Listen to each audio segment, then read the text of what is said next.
importantes. Y es que también hay un pronunciamiento por parte de oficiales, técnicos, suboficiales en situación de militar de retiro de la Fuerza Aérea, que suele pronunciarse ellos en contra de esta denuncia que estableció el Ministerio Público contra este grupo de congresistas. Congresista Montoya, ¿qué tal? Buenos días. Bienvenido a BSTV. Buenos días, Pedro. Un gusto estar en su programa.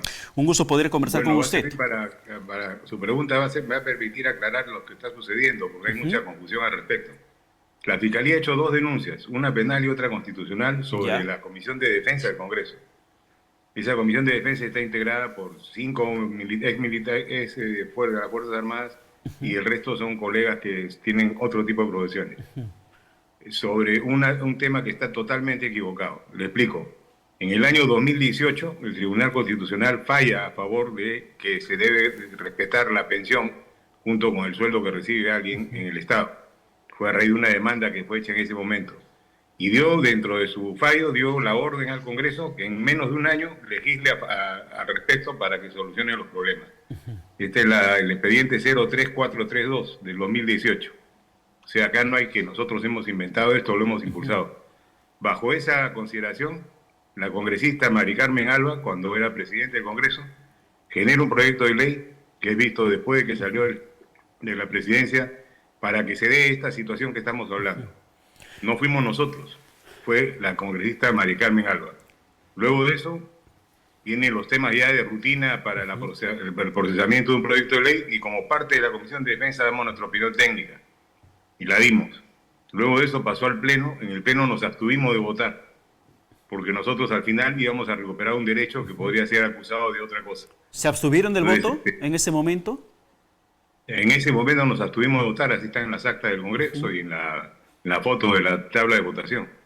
No votamos para eso. Y en la Comisión de Defensa, y en la Comisión de Defensa, algunos de los integrantes militares que estaban justamente también por verse favorecidos con esa norma, ¿se abstuvieron también de votar en la Comisión de Defensa cuando se aprobó el dictamen de la ley? No, la Comisión de Defensa es el aspecto técnico del proyecto de ley. Ahí votamos todos, es parte de nuestra carrera, por la profesión que tenemos, nos obliga a votar. Somos representantes del sector, así como los maestros hacen lo mismo cuando ha habido el tema de maestros, votaron también a favor en la Comisión de Educación y en salud igual. O sea, nosotros estamos representando a una porción de la sociedad y a esa porción de la sociedad, que en este caso son las Fuerzas Armadas, no tenemos por qué darle la espalda. Tenemos que darle de frente la solución. ¿Y cómo ese es el aspecto técnico. El aspecto político, que es el de la aprobación final, ahí nos abstuvimos de votar. Congresista, ¿y siente usted o sienten ustedes los congresistas denunciados, sobre todo los 5 integrantes de las Fuerzas Armadas, que ahora son parlamentarios en situación de retiro del mundo castrense, sienten ustedes que la fiscal de la Nación, Delia Espinosa, está vulnerando la Constitución? ¿O solamente es un tema de desconocimiento? No, la está vulnerando. Para mí es una campaña de desprestigio contra nosotros, porque no tiene sentido lo que está haciendo. La pensión es parte de nuestros ahorros de 41 años en mi caso. Durante 41 años he aportado al fondo de pensiones para tener mi pensión cuando me retire. Es mi derecho, no es un regalo que me hace el Estado. El Estado ha administrado mi dinero durante 41 años para los fines que ha creído conveniente. Deberían pagarme intereses sobre todo lo que hemos hecho en todo caso. La fiscal de la Nación conoce ese tema porque no es un ignorante. Yo no puedo pensar que es ignorante. Él conoce ese tema y lo está haciendo así, quiere decir que tiene un objetivo político oculto. Y igual con el tema de lo que menciona, que hemos tenido, hemos sido impulsores de este proyecto. Nosotros no fuimos, ya se lo he comentado. Fue una congresista la que lo presentó y eso ha estado en la Comisión de Defensa por tiempo, no ha sido inmediato tampoco. Y después de ese tiempo hemos participado nosotros. Claro, y se considera que, por ejemplo, se considera esto que ha sido básicamente para beneficiarles a ustedes o para que ustedes se beneficien mediante la dación de esta norma. Pero no nos beneficiamos, Pedro, recuperamos un derecho que fue cortado abruptamente por el Ministerio de Economía y Finanzas sin ningún fundamento. Y esto es otro tema que deberíamos tener en consideración para denunciar a los ministros de Economía y Finanzas que han pasado por ahí violando nuestro derecho a recibir pensión. Claro, porque cuando una persona que está recibiendo pensión regresa a trabajar con el Estado, pierde la pensión. Eso estaba antes en el marco legal. O en todo caso se le suspende la pensión. Antes todo el mundo recibía su pensión y su pago por el Estado. Hubo un año, hace no me acuerdo cuánto, que el mes cambió sin ningún fundamento técnico legal. simplemente capricho del ministro de Economía y Finanzas para ahorrar dinero. Y así lo han mantenido por años. Esto que está sucediendo ahora es un volver a lo inicial. Dentro de esto, entonces, de lo que está haciendo la fiscal Delia Espinosa, ¿la van a denunciar por esa presunta infracción a la Constitución? Vamos a ir parte por parte. Primero vamos a ver si su denuncia es aceptada o no. Y depende de lo que salga, veremos cuál es el siguiente paso que vamos a dar. Pero no nos vamos a quedar callados de ninguna manera. ¿Quién tiene que validar la denuncia de la fiscal de la Nación? La Subcomisión de Acusaciones Constitucionales. Entonces ahí podría cerrarse todo. Y yo me voy a abstener de participar en este tema. Pero entonces ahí podría cerrarse todo. La Subcomisión de Acusaciones Constitucionales, entendiendo que se trata de una norma aprobada en el Congreso, no creo que la propia Subcomisión de Acusaciones Constitucionales, con los mismos congresistas que en su momento la aprobaron, retrocedan para que den la razón a la fiscal de la Nación. Fíjese que esto es gravísimo, Pedro. La fiscal de la Nación ha puesto su cabeza en una bandeja y nos las ha entregado. Porque ha cometido un delito al hacernos la denuncia. Un delito de prevaricato. O sea, ella está en pérdida definitivamente, no tiene forma de salirse de eso. No entendemos por qué lo ha hecho, salvo que tenga un objetivo político más grande que su libertad. No lo entendemos, ya lo sabremos con el tiempo.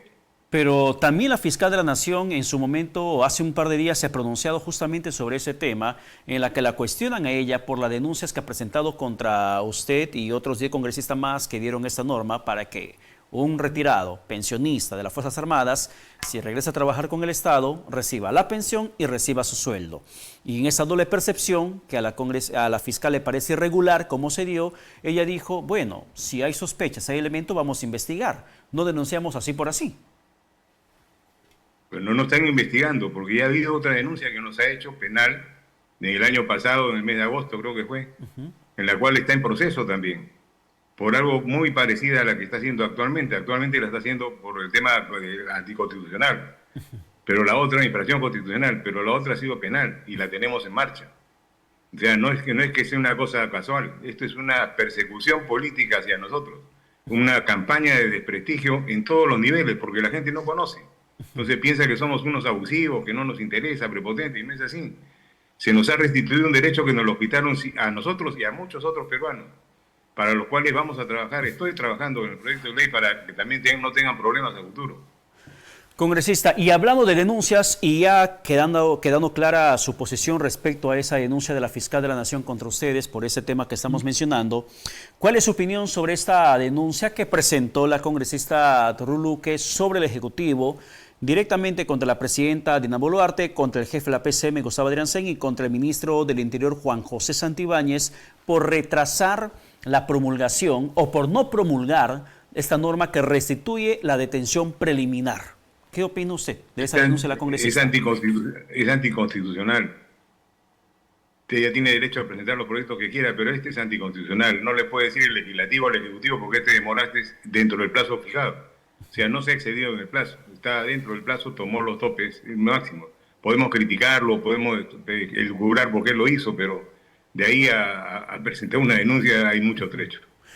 Claro, pero esta denuncia que ha puesto, más allá de la denuncia de la congresista Ruth Luque, ¿usted entiende la razón por la cual el gobierno no promulgó esta ley? No la entiendo, así como no entiendo por qué la Comisión de Justicia se demora tanto en dar su informe final para poder sacarlo. Y cómo aún no logramos tener las firmas para hacer un pleno extraordinario para que se apruebe la ley. Es lo que no entiendo también. Claro. Y eso ya es un tema de intereses políticos de otra naturaleza. ¿Y el interés político o el desinterés político de dónde vendría? Viene ahora de la Comisión de Justicia del Congreso, porque ya se ha recibido esto del Ejecutivo, que se criticó el retraso y seguimos igual. No hemos avanzado. Había una mesa de trabajo que se ha abierto, pero ya tenemos casi 2 semanas, ¿no? O sea, esto era para hacerlo en 1 semana, no más.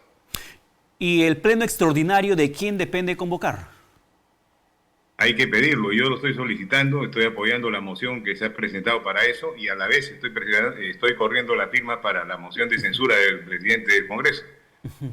Estamos un poco retrasados, tenemos alrededor de 30 firmas. Ya, y quiere decir que hay muchos congresistas que no les interesa el resultado de la ley, como debe ser. Claro, y hablando justamente de Eduardo Salguán, el presidente del Parlamento, si bien es cierto, está demorando el tema del pleno extraordinario para ver aprobación por insistencia de esta norma que restituye la detención preliminar fuera de las 48 horas de flagrancia, pero Saluana sí se ha pronunciado respecto a la posibilidad de un pleno extraordinario para que se pueda aprobar esta ley de terrorismo urbano que está insistiendo el gobierno que se apruebe para combatir contra la situación de inseguridad que se registra en el país.